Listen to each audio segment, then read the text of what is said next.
start recording. All right, what do you want to ask me? Well, let's start by talking about your parents. Well, And where'd your father? my What's your father's history? father was born in a town called Berdichev, which is in Russia, and his father was an insurance broker.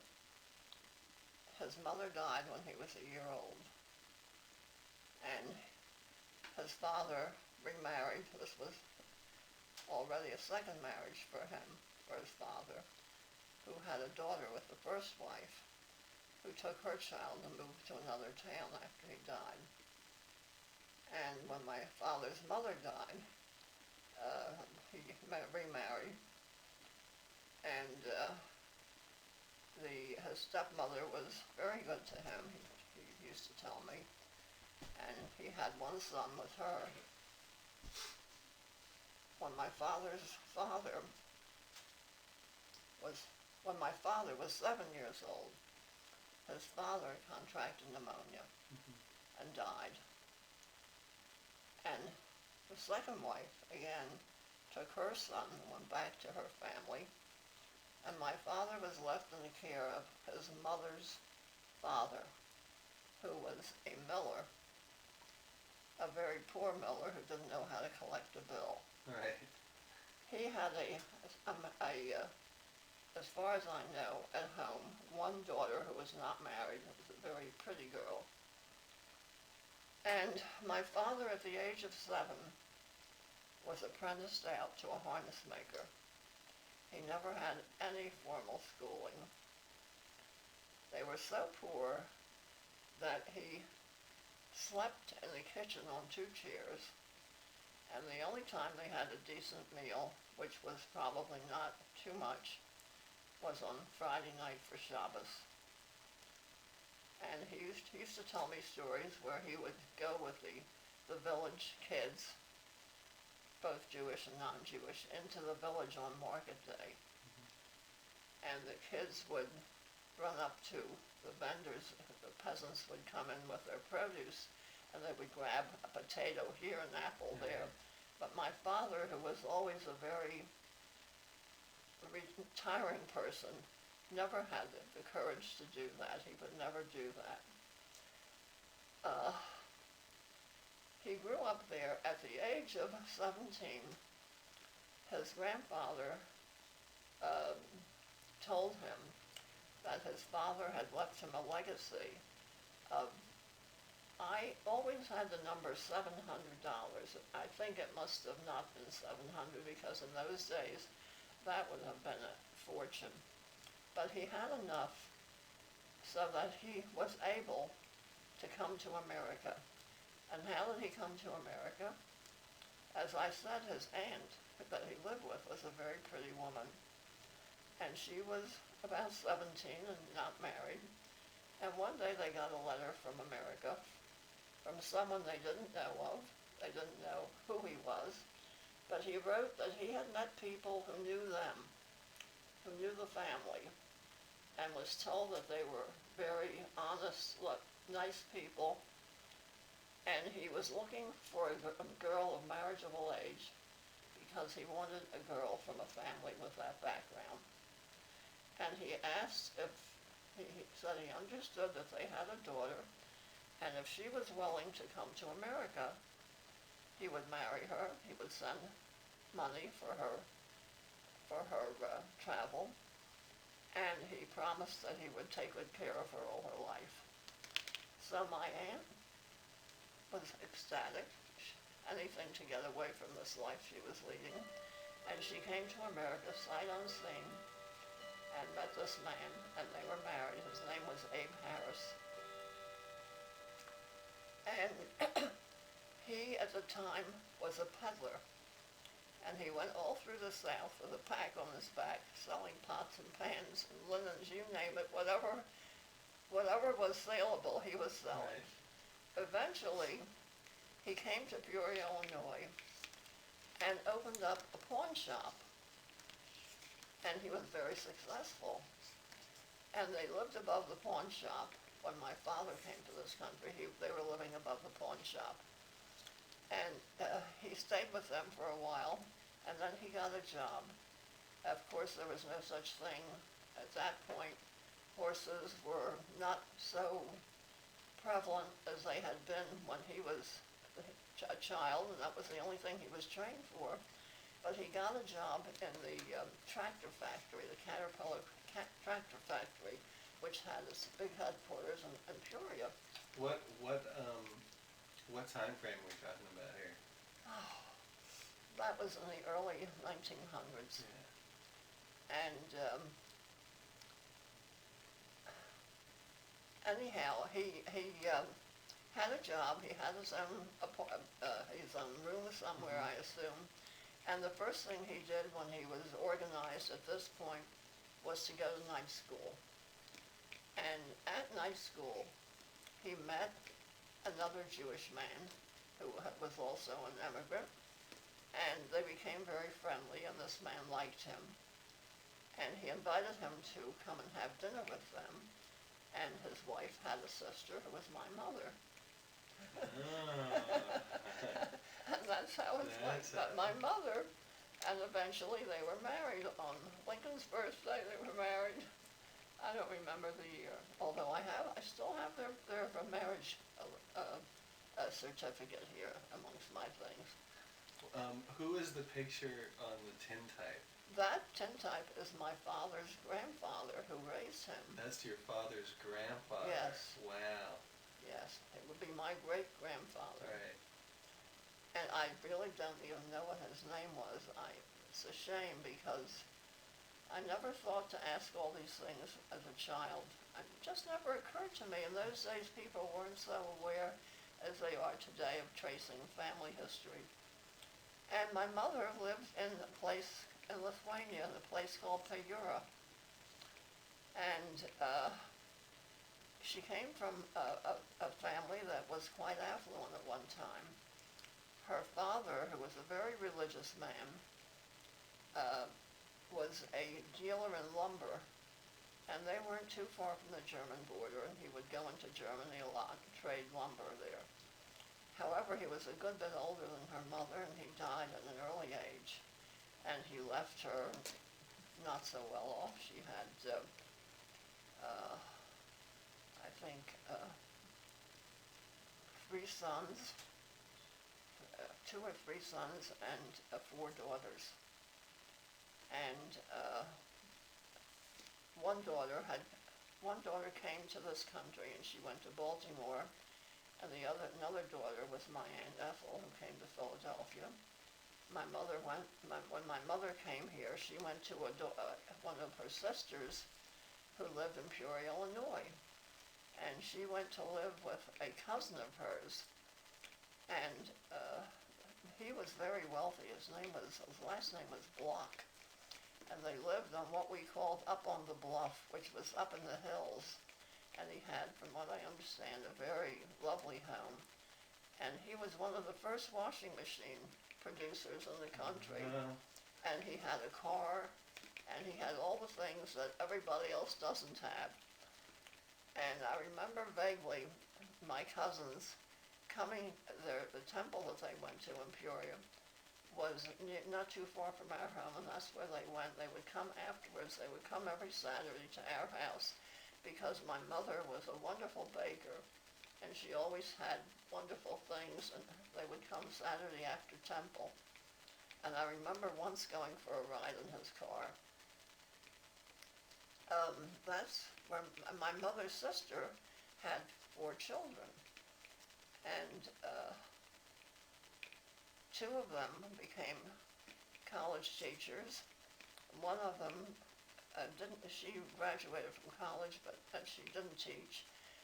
And the boy, those were 3 girls, and the 4th was a boy, and he became head of radiology at Walter Reed at one time for many years, and he was a doctor to all the presidents and all of Congress, and he was a very outstanding man. That was Harry Berman. They all went to college on scholarships. Not one of them ever had to pay a penny to go to college. They were all smart and very, driven to succeed. Uh, when, after the First World War, when they stopped using, when the demand for caterpillars dropped off, the companies closed, Right. and my father had no work. Oh, and when we lived in Peoria, I have to tell you about the house we lived in. We had this little house on the street called Isaac Street. I remember, I can't forget the name because the butcher that my mother bought her kosher meat from was named Isaac, and he had a horse named Isaac. Yeah. And this house was a very small house consisting of one bedroom and what we call the parlor, which was used only on Sundays to read the papers. And I remember lying underneath we had a table there, underneath that table reading the papers. And I remember very distinctly, my brother and I were fooling around. Somehow or other, I hit my lip here on the corner of the table and then split it, and I have a scar to show it. But in that room, we also had a gasoline stove, which we put on in the winter. There was no heat in the house. The house was heated by the stove and an oven, a big black coal oven, which was in the kitchen, which was used for cooking and baking and heating. We had in the sink, there was no running water. There was no hot water in the house. To get water, there was a pump, and you had to use the pump in order to get water. And I remember so well, once a week in the winter, we all had to have a bath. There was no bathroom in the house. My mother had this big galvanized tub, which she put in the kitchen in the winter in front of the stove, and filled it with warm hot water or what. I went in first as the youngest, and my brother, and then my mother and father all used the same water because it was too precious. Yeah. You couldn't manage otherwise. There was no bathroom in the house. There was an outhouse. And I remember there was a Sears Roebuck catalog hung up on the wall because that was our toilet paper. And I remember how I hated going out there. In the summer, the flies clustered around you as soon as you got out there. And in the winter, your rear end stuck to the seat. It was so cold. It was atrocious. It was atrocious. Some winters in Illinois can have terrible winters. The snow was up to the windowsill and over it. There used to be icicles under the bed. It was so cold. It was, and my mother was heroic with it all. She was wonderful. Then remember we had a root cellar. We had, my mother used to do a lot of canning. She had a garden, and she would can everything and put it down there. And it was also used whenever we had danger of a cyclone. I remember more than once going down into that cellar with my mother and staying there until it was, she felt the danger had passed. Anyhow, we grew up very nicely. I had playmates. Some of them were not so nice. I remember once coming home in tears because the kids had called me a Christ killer. And I was standing there protesting, but I didn't kill Christ. I don't know who Christ is. I didn't kill Christ. But it didn't do any good. They still called me a Christ killer. Anyhow, when the Caterpillar factory closed down, my father was out of work. And there was just nothing to be had in Peoria. At this point, my uncle, my father's aunt's husband, had graduated from the pawn shop. They had a men's haberdashery. Abe Harris and Sons is still there today. And anyhow, my mother's sister in Philadelphia and her husband, Abe Harris in Peoria. My mother's sister, Ethel and Sam Cutler, said that And at that point, he had been somehow, his half-brother found him, and he was living in Philadelphia. He was working for managing an A&P. He had obviously gotten an education when he went back with his mother to where they lived. And he had a very nice home there. And my aunt and uncle had a house too. Sam was a car repairman, a body man they used to call him. He could take a wreck and make it look like new.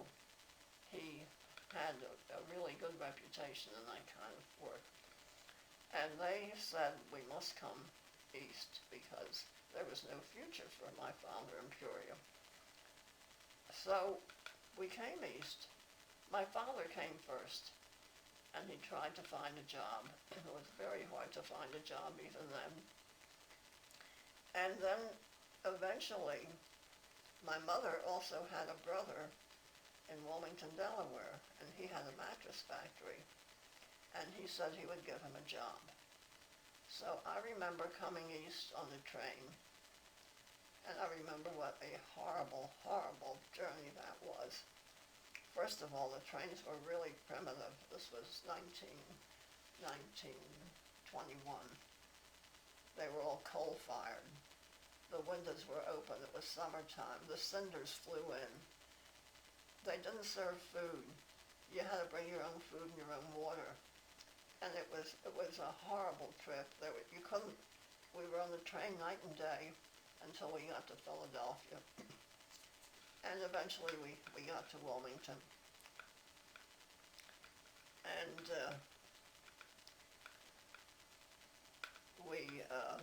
my father got a job with my mother's brother, where he worked for quite a few years, but he hated it because he couldn't stand, he must have had an allergy to dust. And in a mattress factory, especially in those days, without proper ventilation, it must have been horrendous. And eventually he got a job with a Pullman company. And what did he do there?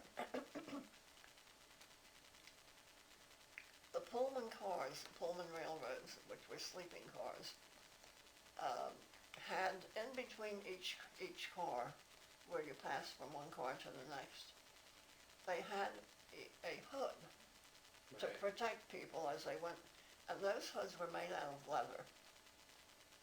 And they couldn't find any people who knew enough about leather to repair them. And we were living in a house where we had the upstairs of this house, and other people who owned it lived downstairs. And this man the man who lived there, who owned the place or rented the place, I don't know which, he worked for the Pullman company.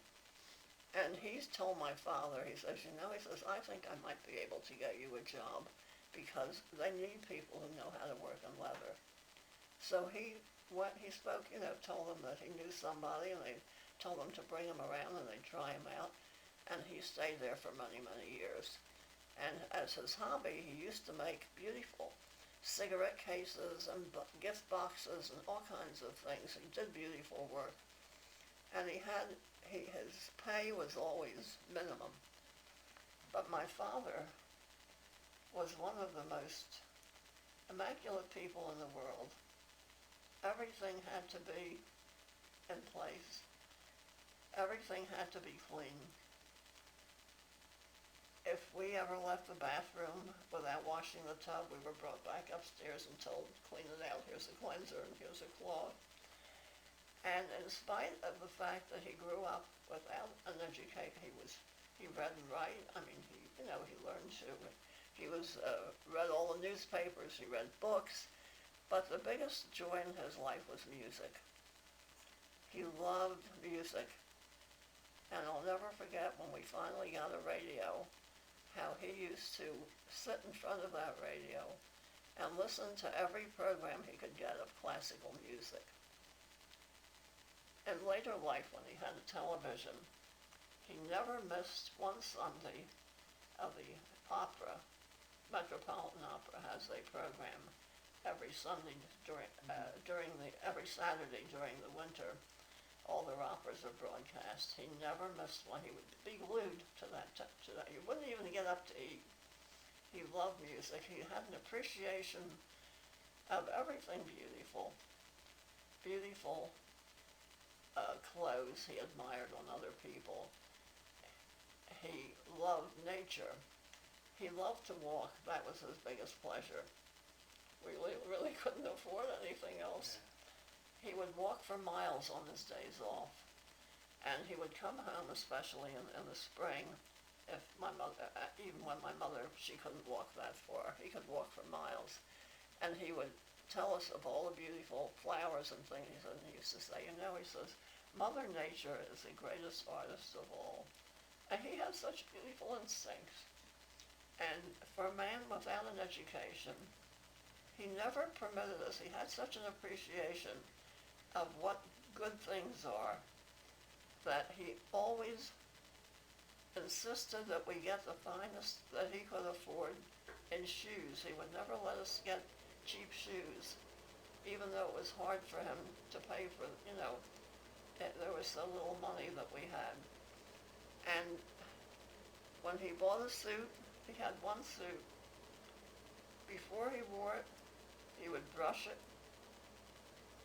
After he wore it, he would brush it, he would hang it up, he would take his necktie and put it between the pages of a dictionary so it would be pressed when he went to wear it again.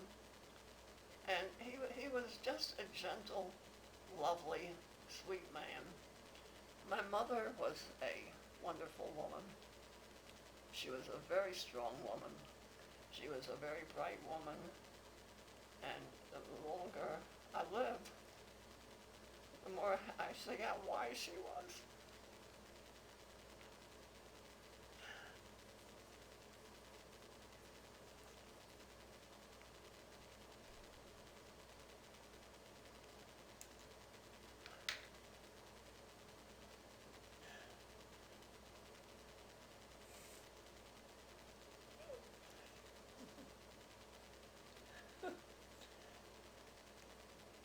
Time out.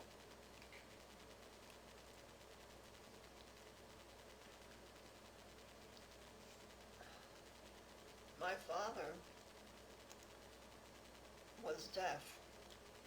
Working in the Caterpillar during the war, he had worked inside of it, and the noise that they made in riveting it or whatever they had to do had made him so deaf that he really was at a great disadvantage. You had to really almost raise your voice to its full power for him to hear. And he did have hearing aids later on, but it was very difficult. And I think if he hadn't had that disability, they might have been motivated to try to get a little corner store like every other Jewish poor person at the time was doing. But it would have been impossible because my mother would have had to have the burden of it all herself. And she had the capability because she was really brilliant. But she was a wonderful manager, and whatever my father made, she stretched to twice and three times what any other person could have done. We always had wonderful meals. She was a wonderful cook. We always had everything we needed in the way of sustenance and love. And what else can I say? My biggest regret is she died at the age of 47.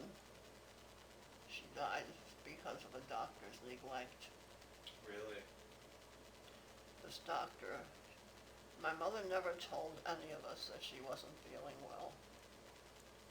She went to this doctor who was like a family doctor, and he never really told her what was the matter with her. And one day and I noticed that she wasn't eating. She couldn't eat. And she would burp, and it would be very painful for her. And I used to say, Mom, why don't you go to a doctor? But she never said anything, and then one day she announced she had to have an operation. And this doctor operated on her, and she died a week later from the operation. And he showed us what he removed from her abdomen, and it was horrendous. And what happened, how I know that it was he who did it. He was building his own infirmary, his own hospital. He wasn't well liked by the other doctors, from what I understand. And I think one of the reasons a lot of them didn't like him was because he was married to a girl who wasn't Jewish, which was no big thing, but they bought a home, a very pretentious home, in a new development outside of Wilmington where no Jews were allowed, and his wife bought it on her maiden name. And then he went around rubbing it into every Jewish doctor in town. And what happened was that right after my mother passed away, I had to go to the dentist, and the dentist was a cousin or an uncle of one of my classmates, my schoolmates. And I had started to go to him when I had met her in high school. And I came into his office this day, and he was a real yenta. He was, you know what a yenta is? Is somebody who tells you everything that's doing in everybody's pot. He knew everything about everybody, and he talked constantly. And usually I found him amusing. I didn't even know most of the people he was talking about, but, you know, it didn't affect me. This day he starts out with, "Hey, did you hear about Dr. Gross?" And the minute he said it, I knew he was going to say something about my mother. I says, "No, what about Dr. Gross?"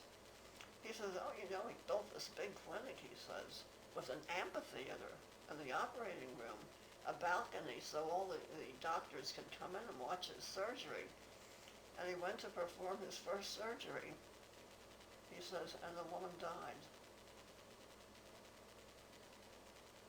So I sat there and I said to him, "Do you know who that woman was?" He says, "No, I don't. No." I says, "Well, I do." He says, "What do you mean?" I says, "That woman was my mother." I thought he was going to drop dead.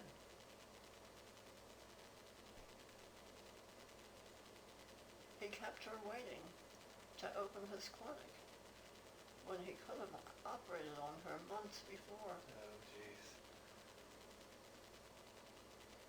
Of course, who knew about suing anybody in those days?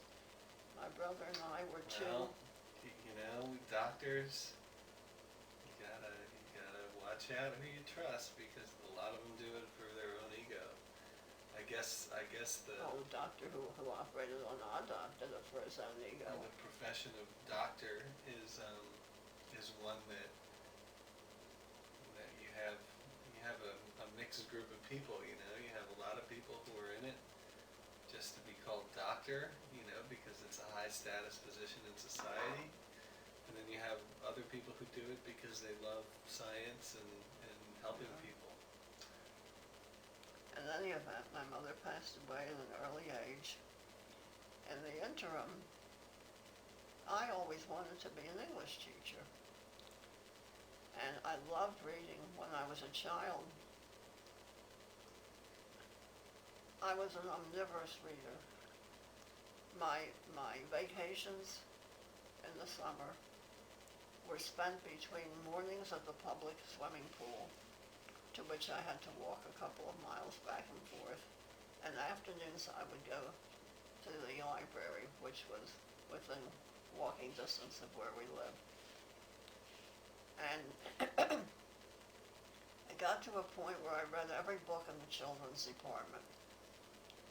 And then they permitted me to go upstairs, because beyond a certain age, before a certain age, you weren't permitted to go upstairs.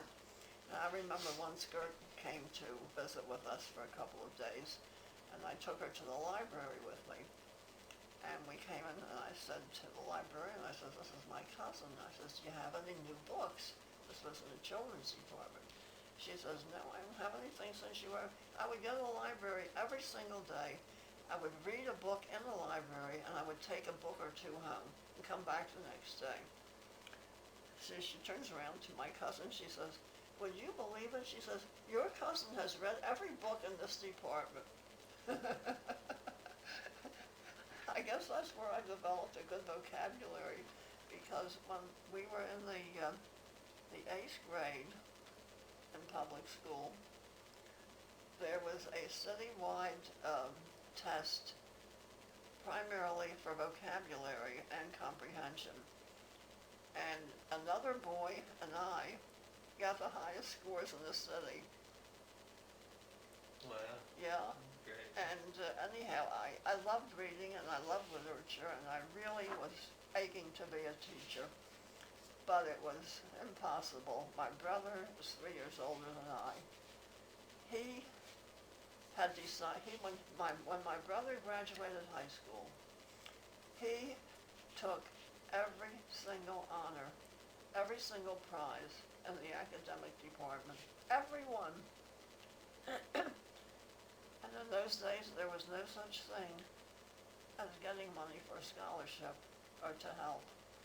And here my father, a poor laborer who was making a minimum salary, was faced with sending someone to, he knew that he was going to college. He could have gone to the University of Delaware at practically no charge. But my brother, being my brother, had his eyes set higher. And he would only settle for the University of Pennsylvania, the Wharton School, which is top. It's a top school in the country. I didn't know. So I didn't know that was Wharton. Yeah, he Good went for to you. Wharton. Was Yeah. Wharton. I didn't know that. And he worked, he served papers, he had a bicycle, he went around with papers, he worked on weekends, he worked summers, and we all worked. My father went around for 4 years without buying, I don't think anyone in the family bought a new pair of shoes. My father had a last and he would sell everybody's shoes.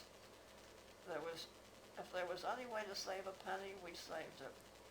My mother sewed out my clothes and her clothes. And I went to work on Saturdays when I was about, I think I was 14 years old when I got my first job and started working on Saturdays. And what did I make? I worked from 9:30 in the morning till 9 at night for the magnificent sum of $1.35. And I also worked all summer. And I worked in the basement of this department store where they had the yard goods department. Imagine me, I was just a kid, maybe 16 at that time. And I must have weighed all of 101 pounds, and I was hauling these big bolts of fabric all day long. And for the whole week, that's 6 days, I got $6 and something. Wow. Look at But that. I saved my money. When I got out of college, out of high school, I knew there was no money for me. First of all, the only college was the University of Delaware. We had no car. There was no transportation. I would have had to live there. And then my brother said to me, look, he says, you know, there's not one Jewish teacher in the whole of Delaware, and the whole of Wilmington at least. I'm sure that went for the state. And he said, and when you get out of college, you'll get a job in some hick town where you'll get $17 or $18 a week. He said, go to business school, learn to be a secretary, and when I get my own place, you'll be my secretary. Well, of course, it didn't work out that way. But that's what I did. I made enough money to go to business school, and I got through a 2-year course in about a year and 15 months. You could work at your own speed. And the school, which is called Goldie College today, and I was in the Honor Society, and there and in high school, they offered me a job in the office, but just about that time my mother passed away, and my father was absolutely, totally lost without her, totally lost. And in those days, you stayed home and did your duty. I took care of my father and my brother.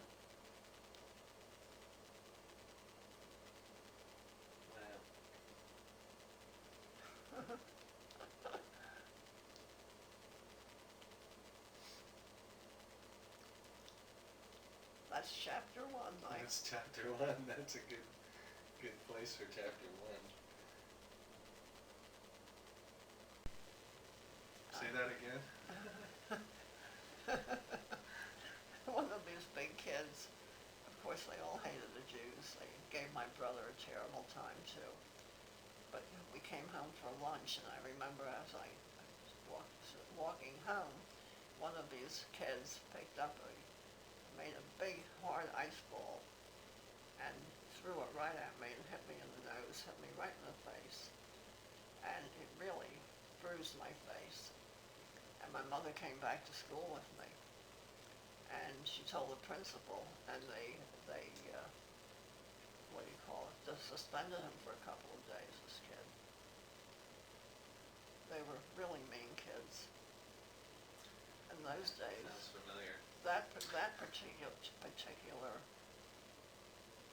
those kids were children of newly arrived Polish people. And I think the Polish people, as a rule, they tell me that a lot of them liked the Jews, but in those days, in that generation, they were the main ones who led the pogroms in Europe. And I think they still had that mentality when it came to a Jewish person in this country, passed on to their children. Well, they were taught by their church that the Jews killed Yeah. Christ. And then again, I remember one night when I was working, during that period, and it was a Saturday night, and I had worked till 9, whenever they let me out. And I had about, I guess a good part of a mile to walk home from where the store was to where we lived. And walking down, it was a winter night, very, very cold, and no one was on the street. And all of a sudden, I was aware that somebody was sort of following me. And I turned around, here was this kid, one of these Polish kids. I still remember his name, isn't that weird? Teddy Wilpus. And he looked at me in a very menacing way, and I knew he meant no good. And I remember how terrified I was until I got home. I went as fast as I could. And I remember it was very icy outside. Did you run? I remember whatever I did, my heart was in my mouth when I got home. I just was absolutely terrified of this guy because he had been very mean to me in school.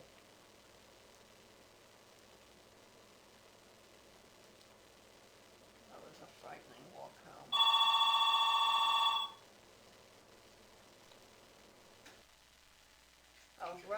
Growing up, we had no musical instruments in our home. My father bought himself a harmonica, which I still have. It has bells on it. Right. And he learned to play that harmonica, and when my brother grew old enough, he got him one. And many an evening we spent around the table in the dining room, my father and my brother playing the harmonicas, and I would sing and my mother would sing. And it was really very nostalgic to think back on it now. It's a family music thing, Yeah. That's got a little bit in the family there, Yeah. on that side of the family. And the greatest joy was when we went to my father's aunt's house. At that point, they had one of the first, they call them a gramophone, and she loved opera also. And I think that's where he really developed his love for opera, because they always had that thing playing. And it was such a treat for us because we had no instrument. And on the other hand, my mother's sister had bought a piano, and we went to their house, they would be playing the piano, and I remember I was the youngest one there, and the girls, she had 3 daughters, they would take me into the parlor, they called it in those days, and they would play these real scary songs, and I would run shrieking from the room. They used to try to scare me. We had a lot of fun with them in those days. I loved that family. them still. Two of them are gone now. Harry is gone, he died last year. And he was in his 90s and he's had Parkinson's for many, many years. And I think when he died, he had a very, very high ranking in the Army because he had been an Army man. That's how he got to Walter Reed. And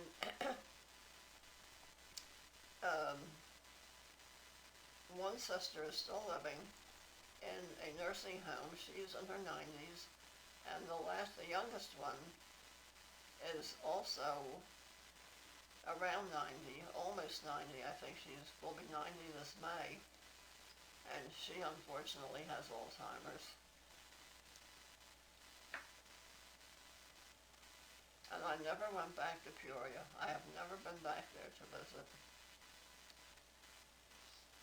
But in my mind, I can still see Isaac Street.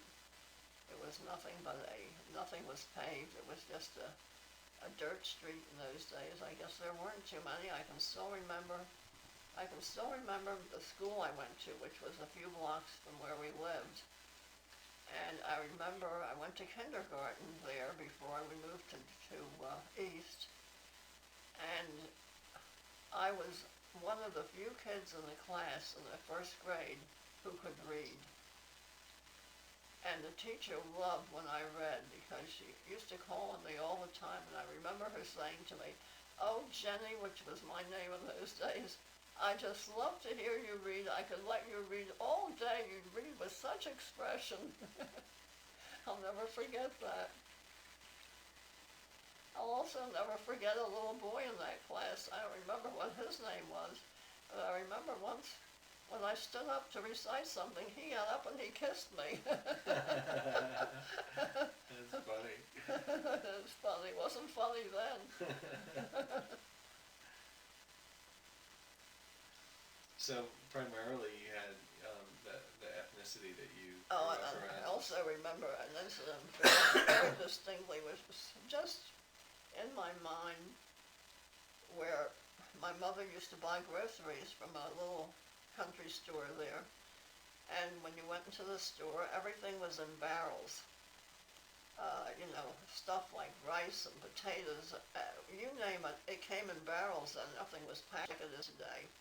I remember we went in there before Thanksgiving time, and the place was very dark and had a dirt floor, and there was nothing to relieve the drabness, except they had a barrel of cranberries. And they were glistening, they looked like jewels in this dark place. And while my mother was making her purchases, I picked up a handful of cranberries, and I put them in my pocket. And when we came home, I took them out and I started to play with them in the kitchen. And my mother looked at me and she says, "What is that you're playing with? Are those marbles?" I says, "No, they're not marbles." She says, "What are they?" I says, "They're cranberries." She says, "Where did you get those?" I says, "I got them in the store." She says, "But I didn't buy cranberries." And she says, "You took the cranberries?" And I says, "Yes." She says, "Put your hat and coat on." Right back to the store. She marched me right back. She made me give the cranberries to the storekeeper and apologize. I'll never forget it. Yeah, Good training. Good training. You never take anything that you don't pay for. Opportunity, to do that.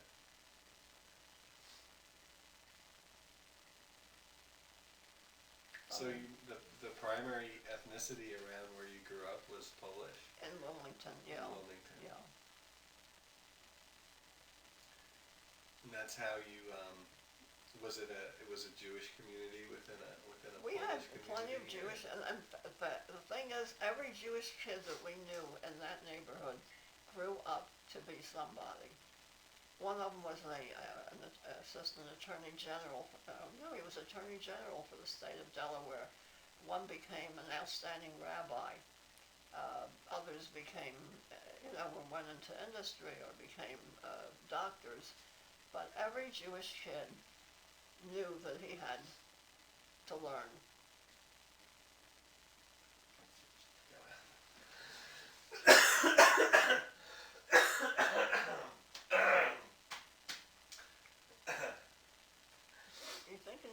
spectrum? Mike? A little bit probably now. Yeah.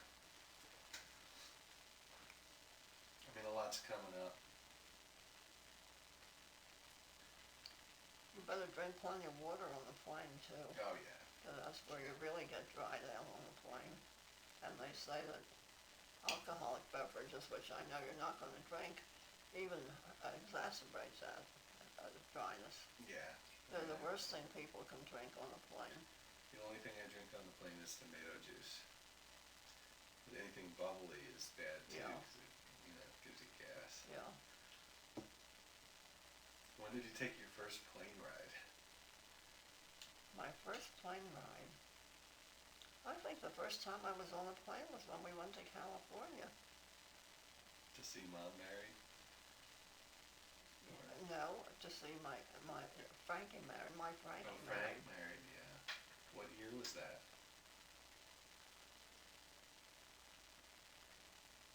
Must have been 1965, 1966. It was 1966. February 12th.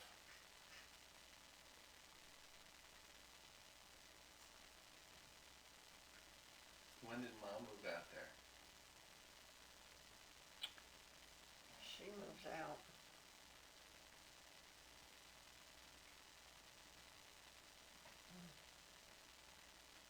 I can't even remember the date. It was after college. But she never really finished college.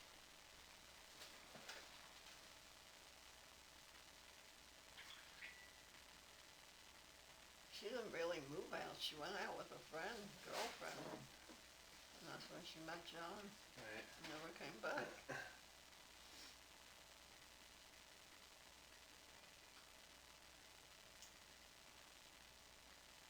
Your mother gave me a song and a dance, Mike. Not an easy child to raise. She had all these problems with hypoglycemia, which really threw her off track. Yeah, and then the gluten allergy. Yeah, that's what it was. Oh, that was with the same thing? That causes hypoglycemia. Oh, I thought she had, She had gluten. She had, what do you call it, a celiac. Right, that's something different though. No, it's all related. Because celiac is something that, Celiac is an allergy to gluten, and it causes it, because she had it so severely, it affected her whole body. Everything was off in her body. Her thyroid was off. She just wasn't functioning correctly in any way. And it also affects your thinking, the way you think. It was a very difficult time for all of us. Yeah, they say that all geniuses have challenges. Yeah. I think she could have been a great sculptress if she had survived. They told her that when she had a picture home in Montville. I don't know whatever happened to it. It was in the basement the last time I saw it, which she did in her first year at Pennsylvania Academy, of a big Negro woman, pregnant, naked. I've seen that one. And when the professor saw that, when she came there she had started at Temple, and she hated it, because they wouldn't let her do what she wanted to do. They wanted her to do what they wanted her to do. They put her immediately into an advanced class. And the professor at that time, especially with that picture, he said to her, "Elaine, you're the only one of my students who paints in 3 dimensions." He says, "I can put my arms around that woman's body." He says, "Someday you're going to be a sculptress. That's where your field is." He was prophetic. He knew.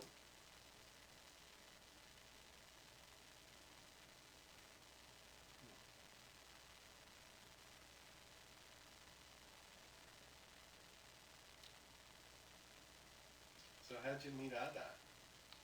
How did I meet Otto?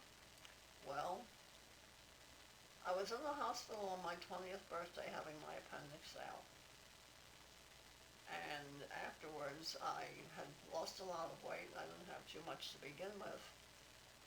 And my aunt decided that I should come up to her house for a couple of weeks so she could build me up a little bit.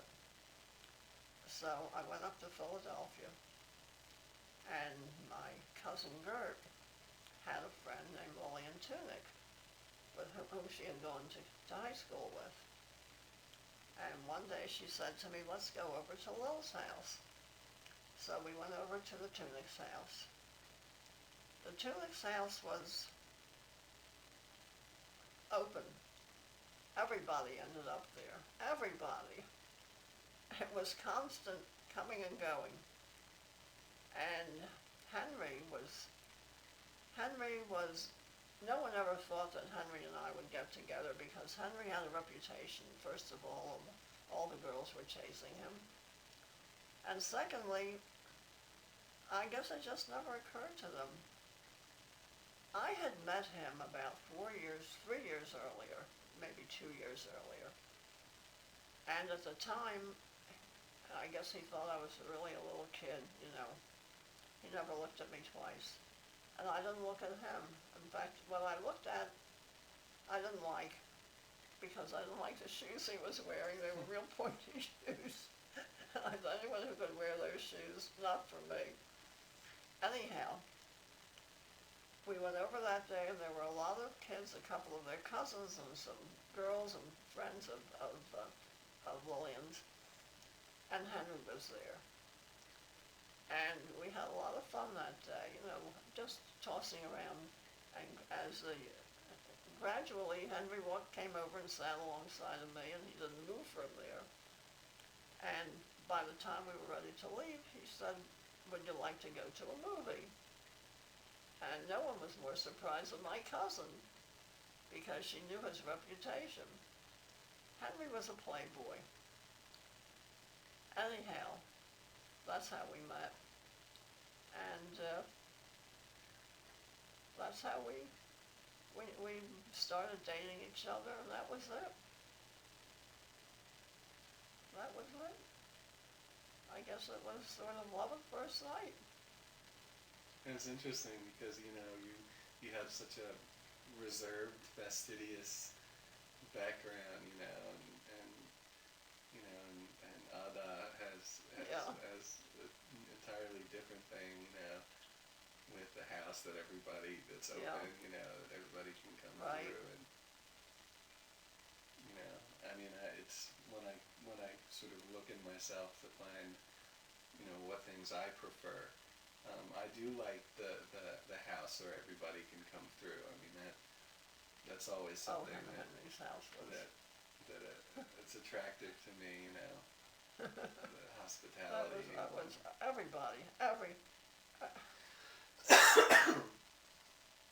his mother was a real practical joker. His mother wasn't very happy about our getting married, you know, because Henry had some very wealthy girls chasing him. And when she heard that he wanted to marry me, and Jack, Uncle Jack, made life miserable for me. He really made life miserable for me. Right up until the day we were married. As a matter of fact, I don't know if I ever told you this story or not.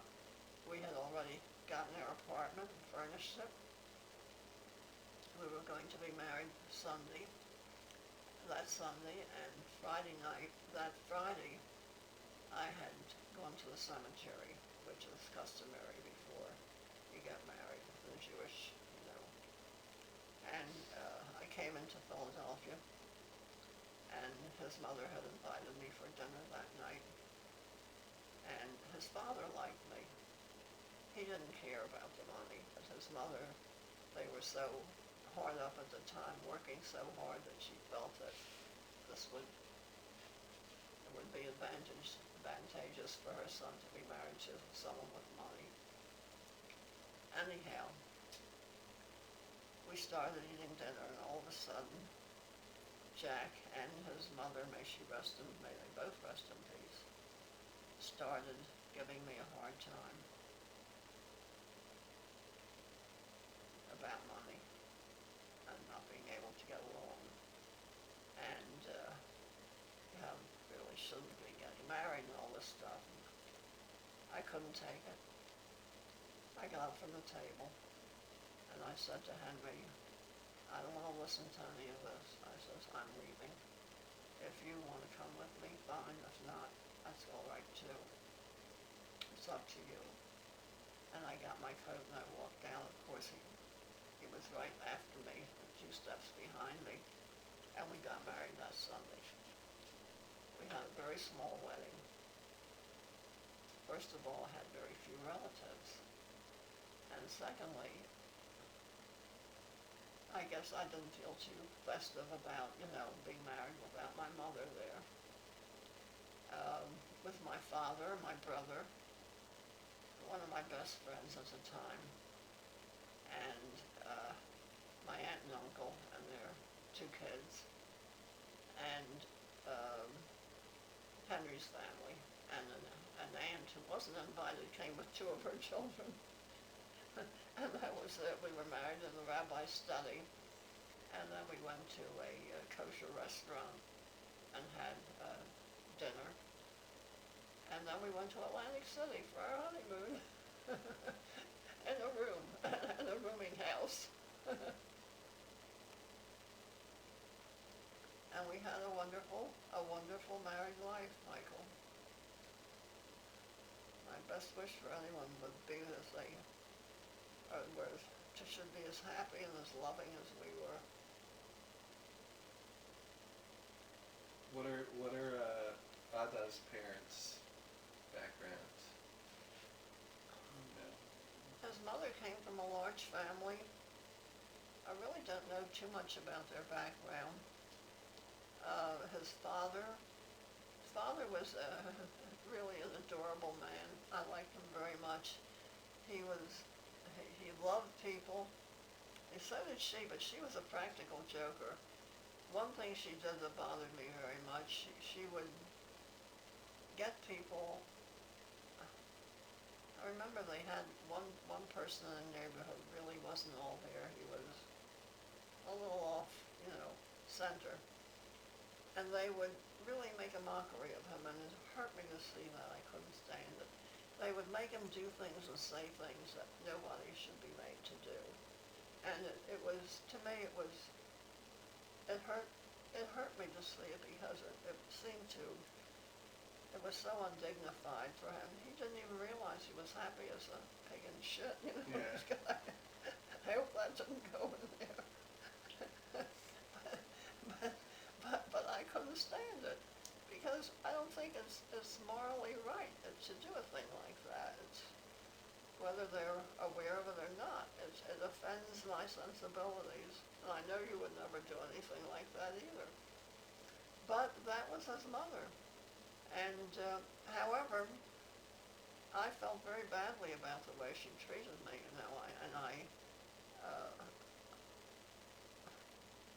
I really did nothing about it, but I felt badly about it. And then one day, I guess we were married about 3 or 4 months. It was a Saturday, and I used to, even then, when I was first married, I knew how to cook and bake because I had kept house. I had made a pie. I remember it distinctly. It was an apple and rhubarb pie. And all of a sudden, I looked up, and his mother was there with I think she was with Lillian or Jack. No, must have been Lil. And I had also invited a cousin of his for dinner.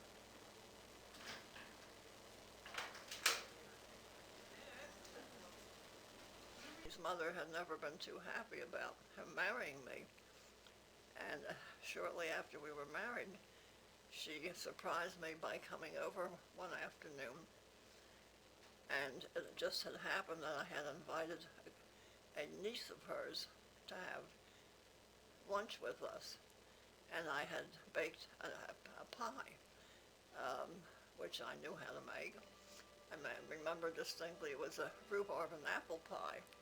And I don't think any of these women had ever had a home-baked pie before.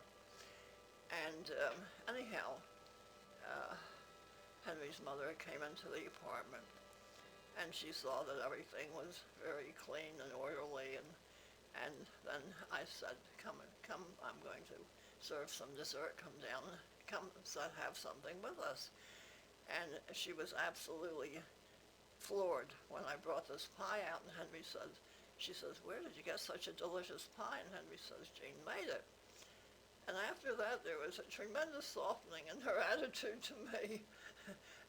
and she actually apologized to me.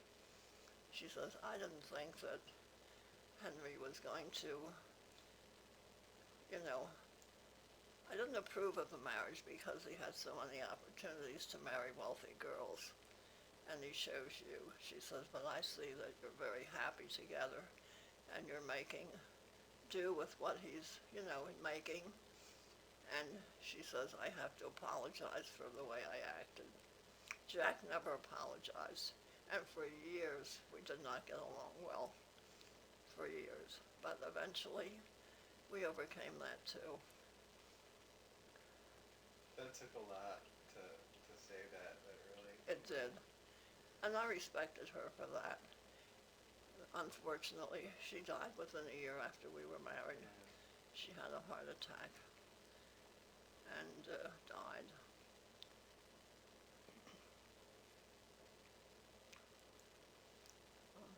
It was sad. What about Ada's father? Did you know much about? Ada's father was a real sweet guy. He was nothing like his mother. He loved people. He was very gregarious. He knew a lot of people. At one time, they had been very well off. They had a paper box factory which encompassed a whole block, a huge building in the center of Philadelphia. And unfortunately, it burned down, and they lost everything. And they were really reduced to a very, very bad status. They opened up a candy store and struggled with that until Prohibition was repealed. And then they made it into a liquor store, which eventually did very nicely for them. He passed away when my Frankie was 6 years old. So we had been married at that point 11 years, because Frankie was born 5 years after we were married. And we always had a very warm relationship with him. The only thing I couldn't stand about him was that he was an incessant cigar smoker. And when we went anywhere with him in the car, I always sat next to him, and that smell of cigar breath used to overwhelm me. By the time we got any place, I was sick. But otherwise, he was a really nice guy, very happy man.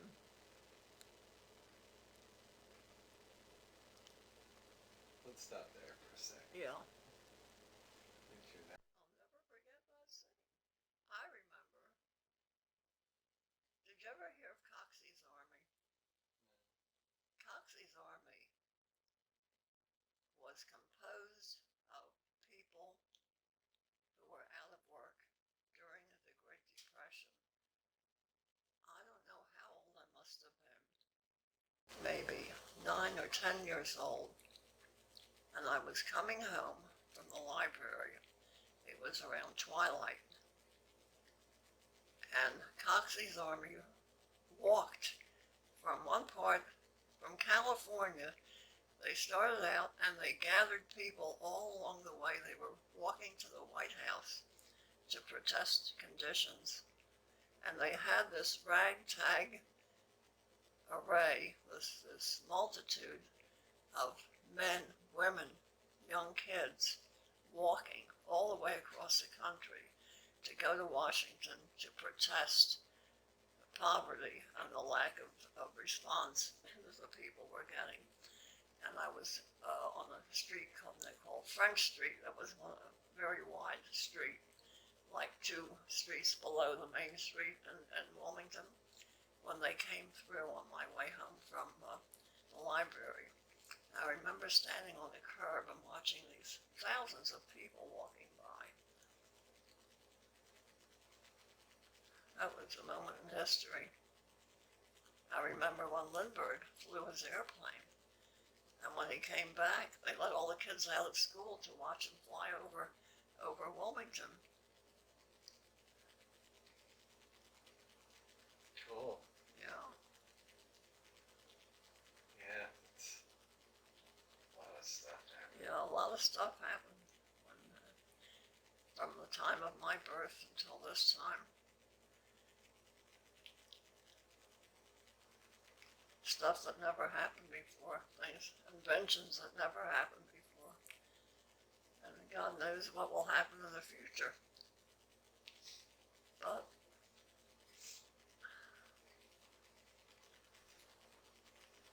do you remember, did you listen, World War II, do you remember? I don't remember much about that. I was born in 1915, but World War II, oh yeah, of course I do. Of course I do. Frankie was a baby, and Henry was actually called up. Really? He was called up, but he was excused because he was in a business that they needed. Oh, trucking. Trucking. Not only trucking, but the acquisition of trucks. Right. And he was excused for that. I remember how relieved we were that he was excused. It's probably already helping. Frankie was maybe a couple of months old when that happened. 1941 he was born. And as a matter of fact, after the war, he and Dave went to Europe and bought up a tremendous amount of used equipment and brought it back to this country for sale. And during the war, we had rationing. We were issued stamps, rationing stamps. We were only allowed so much butter, so much eggs, so much sugar, and coffee were practically impossible to get. You got a very small allotment, depending on the size of your family. Henry was an air raid warden. We had to close our curtains every night. He went out on duty with Alice's husband. They patrolled the neighborhood. And some things you could hardly get at all. We had to save every drop of excess fat that we took from food and put it in a can and bring it to places where they processed it for certain things. There were a lot of things you couldn't get, and a lot of things you couldn't do during that period. Wow. That was a real.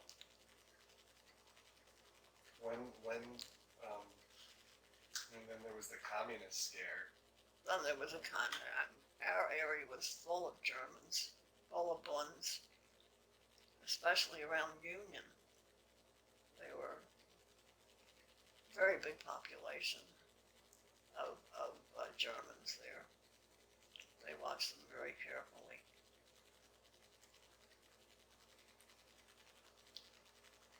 What was your first apartment with Ada like? When we were first married. You wouldn't believe that apartment. We were living in Philadelphia the first year, and we had, Henry was making $17 a week, and even at that time, that was not much to live on. And by the end of the week, we didn't owe anyone any money except we had bought a refrigerator. Up until that point, I had always had an icebox. We never had a refrigerator at home. We never had a telephone in our home. We never had a car. When we first bought our house at 848 Pine Street in Wilmington, it had no heat in it. So the first thing we did was put in a heater in the basement. And it had gas light. And the next big project was to put electricity in the house. And, but, what was I gonna say? What did you ask me before? Oh, we're just asking about the house that you. Well, houses that you anyhow, started out in. I'm saying that I wasn't used to living in luxury, and I knew how to make, the thing that described me most of the time when Henry told my father that he would like to marry me or asked for my hand, my father said to him, my father really loved Henry. Henry was so good to my father. He was wonderful to him. Anyhow, that was later, but at that time he liked him. And he said to him, he knew that he would make me happy. And he says, the one thing I'll tell you, Henry, about Jenny called me. He says, you never have to worry about her being a spendthrift. He says, when Jenny is so careful about what she spends, when she goes into a five and dime, I think I told you this story, that she picks up the article in one hand, she has a dime in the other hand, and if the article isn't as heavy as a dime, she puts it back. Which pretty well described me at the time. So we made do on the $17. I think we had to pay $3 a week off on the, I think it was a CIT, I think we had a refrigerator for the refrigerator, and we never. At the end of the week, we had $1 left. It was good. We went out and we bought ourselves a half pint of ice cream to celebrate. But we never owed a penny to anybody. And our first apartment was on the 3rd floor of the home of a family, a Jewish family in Philadelphia, right opposite Fairmount Park, which was really around the corner from where my aunt lived. And it consisted of a room which was the kitchen, and a bedroom, a small sitting room, like a parlor, we called it, and a nice-sized bedroom. The kitchen was big enough to put on a table and chairs. Oh, the kitchen was big enough to put a table and chairs. However, it did not have a sink in it. And the only sink I had was in the bathroom, which was adjacent to the kitchen. So if you can imagine cooking meals, washing pots and pans in that little sink, that's what I did. I also did my laundry in the wash tub. And outside of the kitchen window, there was a roof. Not the kitchen window, the bathroom window. And I used to hang my clothes out on the roof. And I can't. Me too, huh? I can't imagine going up all those stairs and doing all those things. We also lived with this family. There was no door on the kitchen. There was a door on the bedroom, but not on the kitchen.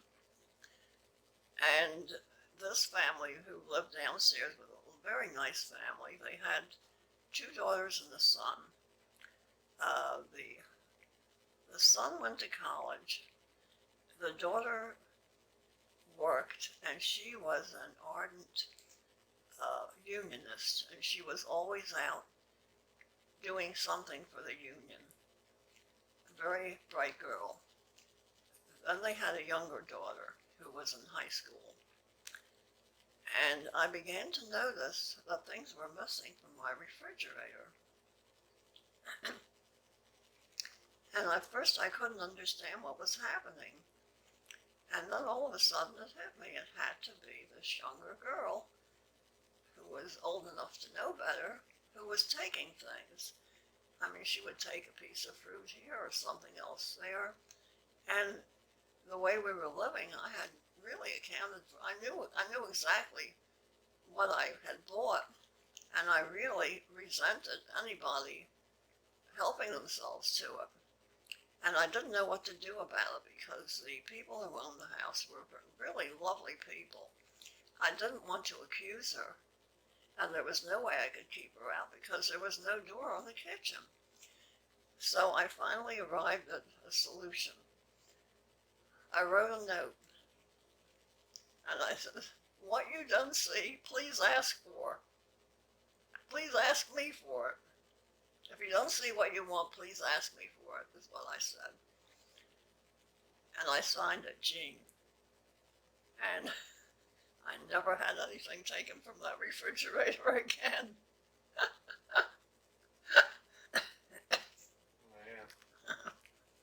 We also had a little pet in that kitchen, a little mouse.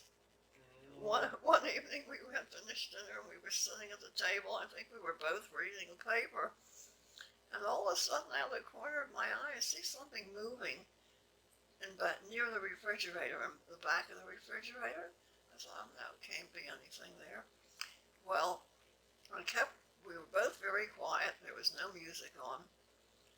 And I see it again, and we found it. I said to Henry, "We have a visitor."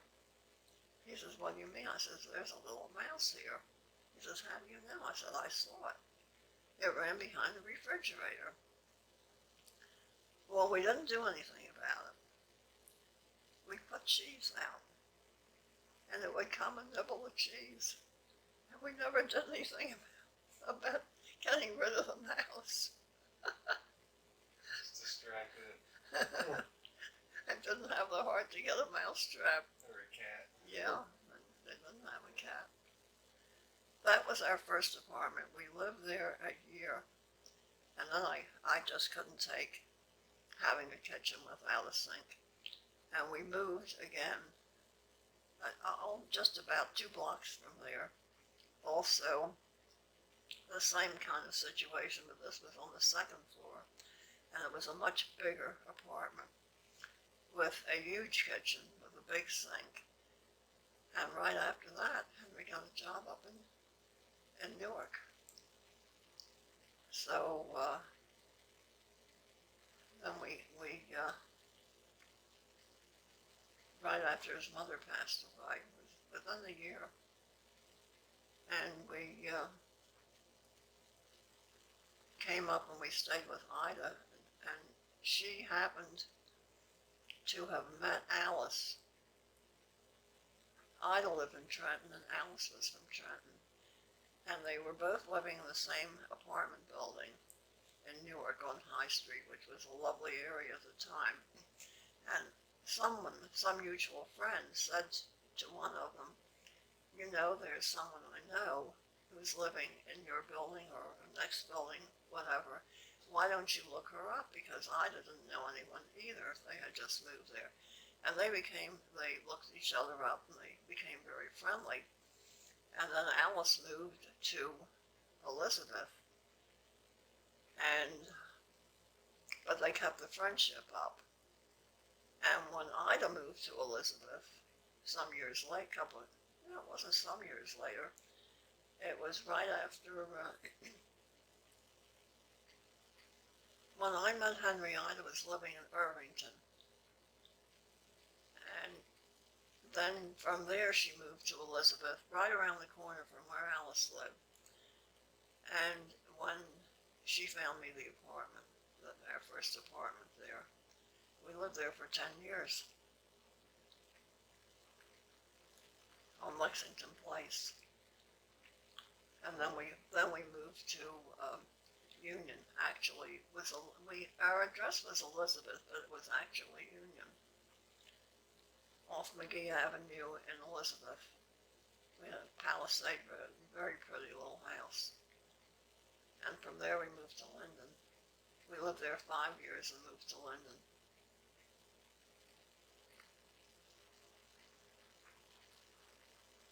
And then, yeah, you were in Linden for We were in Linden for a long time. We moved to Linden right before Frankie was 13.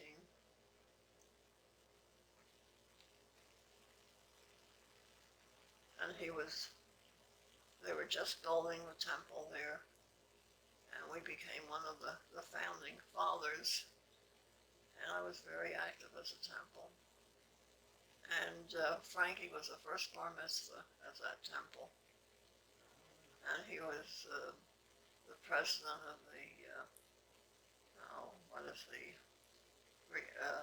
conservative young people's movement, whatever it was. He was the first president, and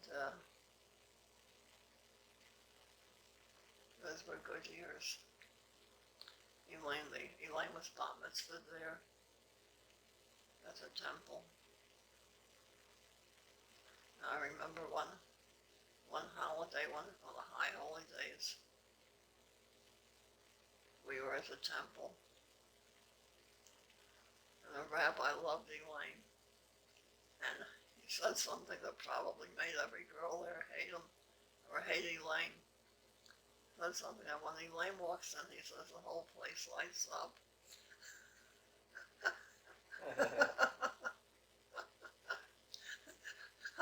I remember one year we had a new cantor. I don't know what happened to the old one. And this guy was awful. He was awful. He had a speech impediment, actually, and there's an expression in Yiddish, erfumpet, like he speaks through his nose, you know, and it's called erfumpet. Ada and I are sitting there with Elaine, and she gets an attack, and she starts giggling. When he started to sing, she started to giggle, and she looked at Henry, and she looked at me, and we all went into spasms. I was clenching my hands so tight that I almost cut myself with my nails to keep from showing my feelings. That was a terrible experience. That cantor was unbelievable. How he had the nerve to get up there and sing, I don't know. But those were good years.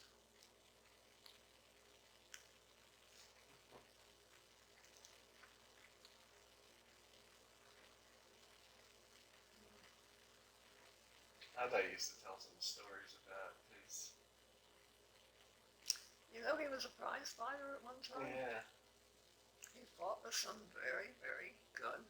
He didn't fight really. He would come down to the gym and he would spar with these guys. And one of the trainers wanted him to become a professional boxer. And he said, no way.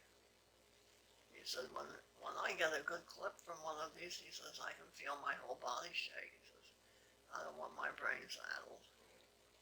He was also a wonderful tennis player. Oh, really? And a terrific bridge player. He was a very bright man. He made a multi-millionaire out of Dave. He bought up real estate, which now is part of the Newark airport. He really made him a very, very wealthy man out of Dave.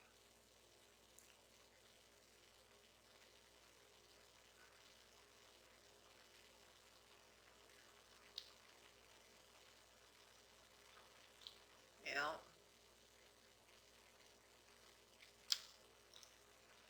He was a good man, Michael. Boy, he was wonderful with you when you were a baby. You were his baby.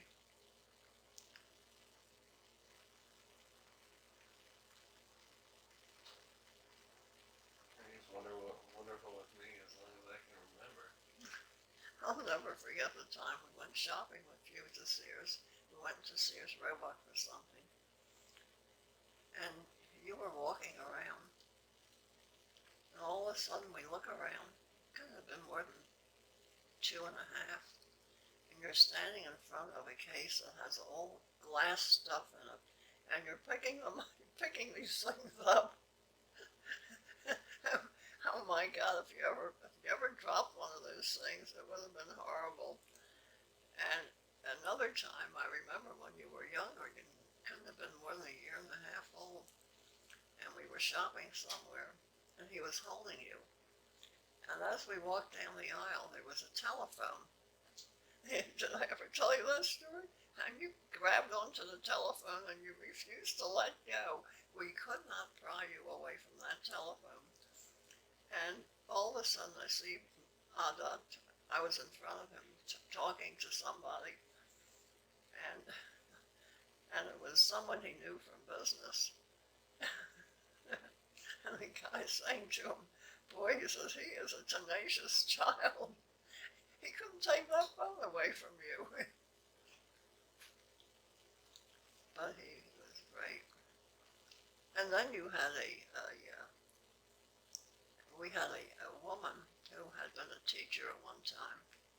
You don't remember her name was Tessie. I remember Tessie. You remember Tessie? Vaguely Do you really? Tessie, yeah. She used to come 3 times a week. To walk down. She used to take you out for walks. It's an early memory that I have. Yeah. And she Walking down. was really very good with you. She would let you pretty much give you free rein. I remember once I happened to walk out to see what was happening. She was sitting on the curb with you. And she's not the kind of person you would expect to see sitting on the curb. She was an old, retired teacher. And she says, well, he wanted to look at something and I was explaining it to him. And she really, was very, very good with you. And gave me a chance. I mean, I was working and I had, a lot of things that I was doing for you and everybody else. And it gave me a chance to get out and food shop or do whatever chores I had to do. And she was very good with you. And she was very interested in everything you did, and a very, very patient woman. Yeah, I mean, I'm sure I was interested in a lot of things. I'm sure you were. And she liked to be with you. She enjoyed it.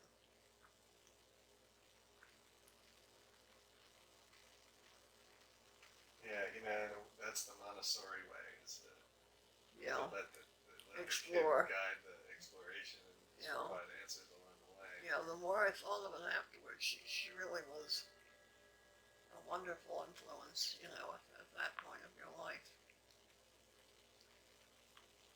Instead of telling you don't do this and don't do that, she had the time and the patience to let you do those things. Yeah, I mean, I think that's the secret to bringing kids like me up. Yeah. Because if I don't get answers, Right. I require a lot of patience, and I know my kids are going to require a lot of patience too. So become prepared for.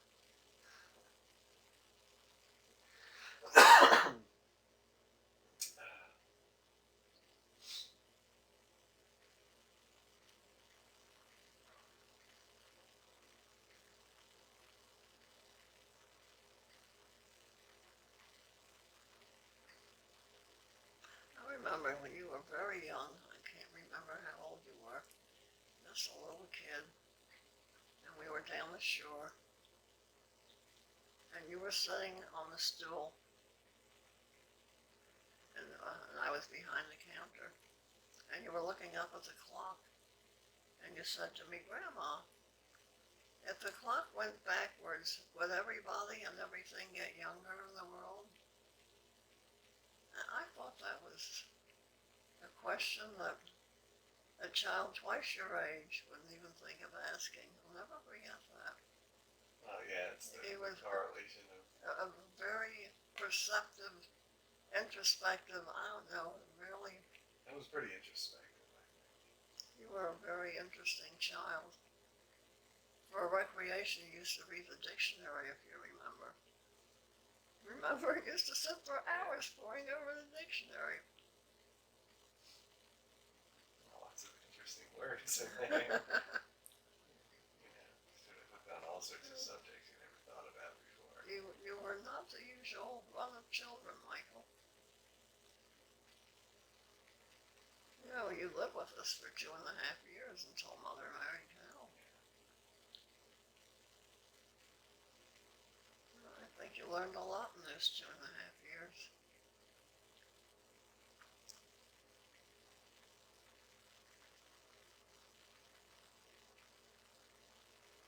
Hopefully I can convey everything to my kids in a way that will allow it to convey it to their kids, you know. That's right.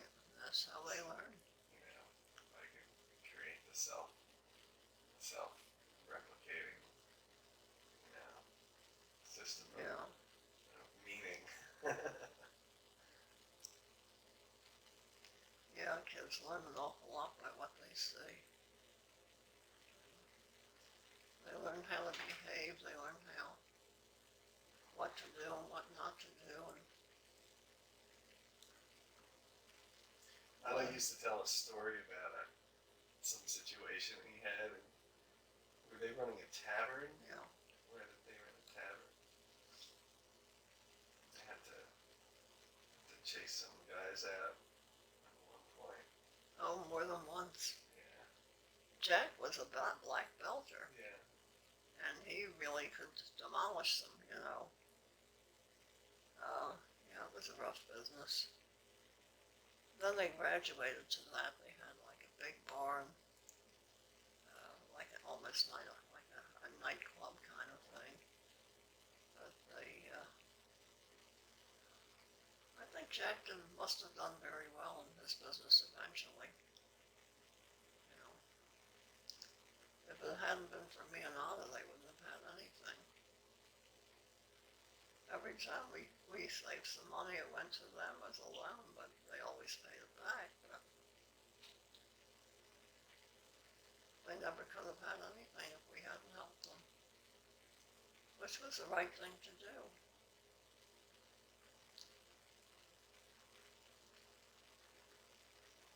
Except it got to a point where they were asking for too much. And Henry said, look, he said, I can't give you the money right now. We had just bought the house in Elizabeth. He said, but you take a loan at the bank and I'll co-sign for you.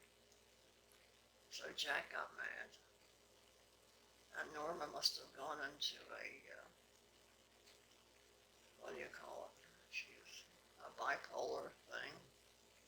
And they didn't speak to us for the next 4 years, 5 years. That was really terrible. And finally, they apologized. And I think it was not until Arlene got married that they begged us to come to the wedding. Or when she got bat mitzvah, I don't remember which it was, but they apologized. And at the time, you know, we got these letters from Norma. She didn't send them to Henry, she sent them to me. No, she didn't send them to me, but they were about me. Right. I was a bad one. I was this, I was that. I wouldn't do this, I wouldn't do that. And she sent them to Henry.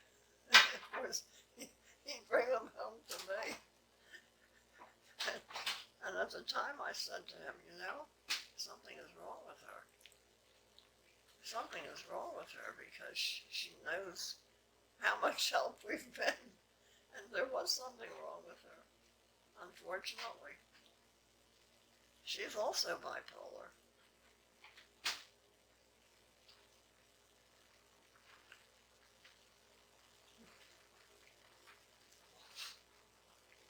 Well, it's getting to be bedtime. In fact, this is later than I've been up. I guess we're done for the night, Michael. Okay. I don't know if all this has been going into this thing or not. It has been. It has? I mean, you know, the audio is not even the biggest deal. It's the content that is the most important. But how can you hear the content? Oh, I can hear the content. You know, we can redo the audio quality. Yeah. We'll have time to do that, but you know, it's important to. Yeah, you keep remembering bits and snatches here, and there. So many things happen in a lifetime. Things I don't want to remember either. It's all a treasure, and I know. like today we have the means to really get that down in a way that Yeah, I'm always been, realistic. one of my greatest regrets is that I didn't really ask enough questions of my parents about their backgrounds and how they grew up. And my other biggest regret is the fact that my mother died too young for me to really appreciate her, to tell her, because you really don't know what it is to be a mother until you're a mother, and you go through the process. And then you can first appreciate what your mother did for you. Right. And that's one of my biggest regrets. But I think I tell her that every time I light the Sabbath candles. That's one reason I like them.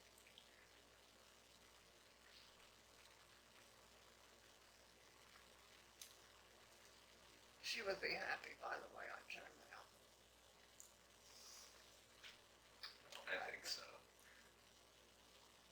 And that's also my example of two good people giving you the insight, by the way they lived, the way they acted. And I remember as a young girl that so many people coming to my mother and asking her for advice about things. She had a lot of wisdom and a lot of character. I remember when my brother graduated from high school and he won all these prizes, every prize there was to be given. And we had some Jewish neighbors, which she never really had much to do with them because she felt that they were real yentas. Just, people who gossiped. And coming home from the high school, one of our neighbors had a daughter who graduated also, and she was at the graduation ceremony. And we were walking together because they lived a block away from us. And she said to her, Mrs. Markovich, she said, your son is so bright. He won every prize. She says, my God. She says, why didn't you tell us what a bright boy he is? And my mother looked at her and she said in Jewish, Lozjener sagen, which means let others say it. It's better when others say it. Which is really such a wonderful thing to say. Yeah, I mean, there's a lot of wisdom, and there's certain things that you know are wisdom when you hear them, that they catch on, and they stick and they make sense. And I had a friend, Ada and I had a friend when we moved to Linden. She was a very, very bright woman. He was a lawyer. I'm just the sweetest guy in the world.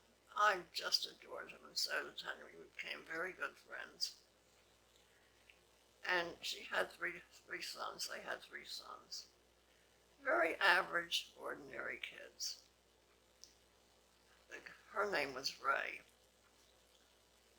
And as smart as she was constantly bragging about these boys. And there was nothing outstanding about any of them.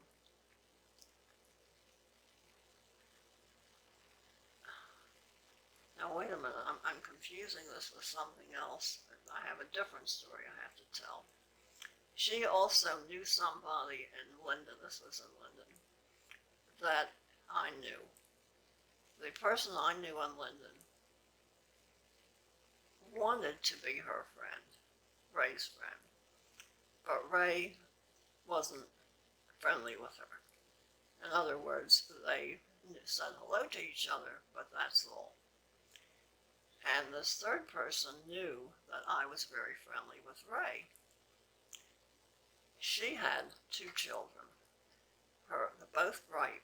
Her daughter was the older one. She was an actuary, and she was married to a doctor that they had put through college. Her daughter had put him through college. Eventually, he had an affair with a Polish girl in his office and divorced their daughter to marry the Polish girl. Now, when I first knew this couple, I met them through someone who knew them, and they lived very close to us in Linden, and they had a son who was 2 years older than Elaine. This son was also a bright boy. In fact, he wound up with a Fulbright scholarship. But he was totally obnoxious. Nobody liked him. And all you heard about from this woman was bragging about her son. She never stopped talking, and her daughter. She had terrible allergies, and she knew that we had a place in Beach Haven, and she came to me once asking me about Beach Haven. Was supposed to be the most allergy area in this part of the country, aside from the White Mountains. And eventually they went down there on my recommendation. They bought a little house not too far from where we were. She used to come and sit with us on the beach, and all she did was talk about her kids ad nauseum. Ad nauseum. Her son-in-law, the doctor, and her son, the scholarship winner. He had asked Elaine to go to his prom, and she turned him down. She couldn't stand him. Anyhow, she knew that I was very friendly with Ray and her husband, and she always questioned me about them. When did you see them last? Where did you go anywhere with them? What did you do? Did she do this? Ray was known for the fabulous parties she had. She would have a party that was the most fun anyone could have. She was very inventive and very ingenious, and she knew great people. And she was very envious of our friendship with Ray. Unfortunately, she became a part of our group from Beach Haven. We had a bridge group which met once a month at someone's house. And I remember distinctly, we were at, I think it was Alice's place. Alice was part of it too. And we sat down. She sat down next to me for something to eat after we were through playing bridge. And she started questioning me. First thing she started right off well, have you seen Ray and Manny lately? I said, yes, we see them. At this point, I had grown a little, what should I say, exasperated with Ray. Not only because of her constant bragging, that didn't bother me so much, but she had wanted to take possession of my life. She knew a million people, and my analogy of her was she collected people like some people collect pearls like a trading for a string. She took everything in their brains. She knew every good recipe, every good person they knew.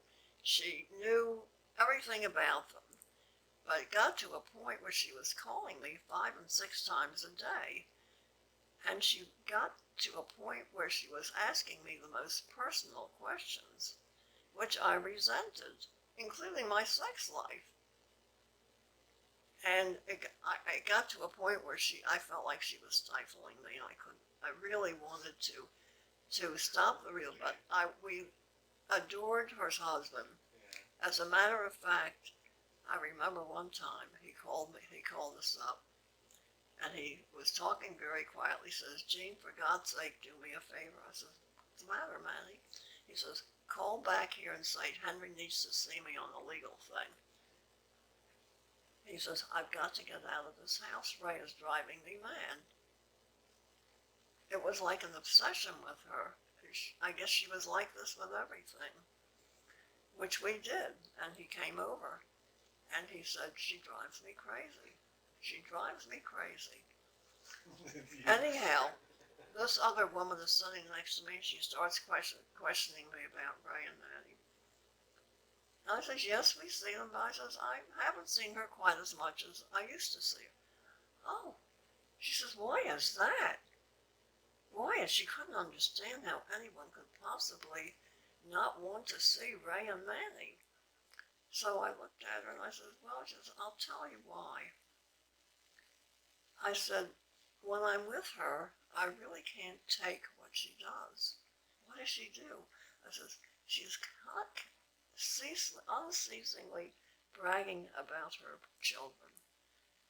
Every time she opens her mouth, she's telling me how wonderful they are, how bright they are, like no one else in the world has any children that they also think are bright," which of course was something that she was doing all the time. Well, I want to tell you something. She didn't say a word, and as long as I knew her, she never opened her mouth again about her kids. Got back to her. And that's all I said to her. But I didn't say "you," I said "Ray." She never bragged about her kids to me again, which I thought that was pretty cool. Well, it's good to get a hint. I thought that was pretty cool. Yeah.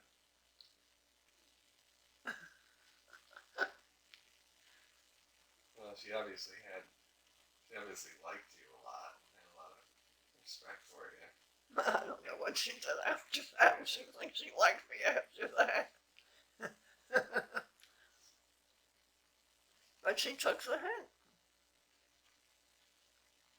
Yeah, I mean, that's better than a lot of people I know.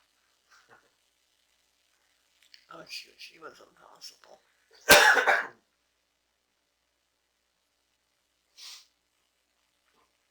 Michael, I talked more today than I have in the last year. It's great. I'm glad I could listen so much. This is all very important to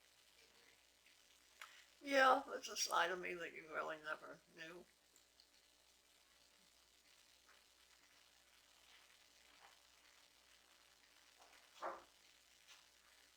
Yeah, it's as an information technologist, so to speak. The the the sheer value of the experience that people contain and the memories and that people have in their lives, is something that is more precious than anything Yeah. because because it goes away and there's a finite amount of it. It's like a gem that's formed over a certain period of time and rock, and you can't. Yeah, but no one's going to be interested in this but you. Well, Frankie would be interested. Frank. My whole family will be interested in it. I hope so. I mean, I imagine that all the generations to come after me will be interested in it. Yeah, it would be interesting. Wouldn't it be interesting if we had a backlog of these things from previous generations? I mean, think of how much humanity could grow by being able to have the experience and the insight and the knowledge, the stories. I mean, stories are how civilization got to a certain point. But with the advent of recorded medium, Mm-hmm. um, the stories got lost. Um, and there's a limit to how much people can memorize, and writing sort of, in a way, it's writing is hard, especially when you have to write to when you're listening. I mean, there's no way I could have written down No. what you were saying. No. So the only way to, the recording medium allows you to capture enough to transcribe. And not only that, but there's something more human about it, more real about it when you hear a voice with expression, with anger, with joy, with fear, with Humor. humor. Imagine if you could ask the guy in the tintype. Yeah. If you had God. a backlog of what. I wonder what he would tell me. What he went through.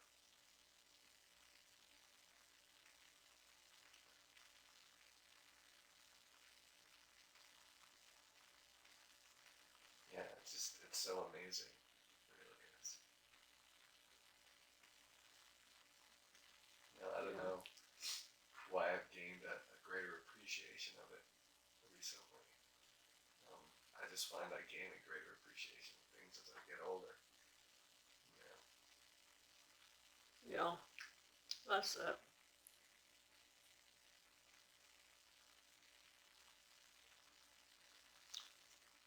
Michael, it's 11 o'clock. Okay.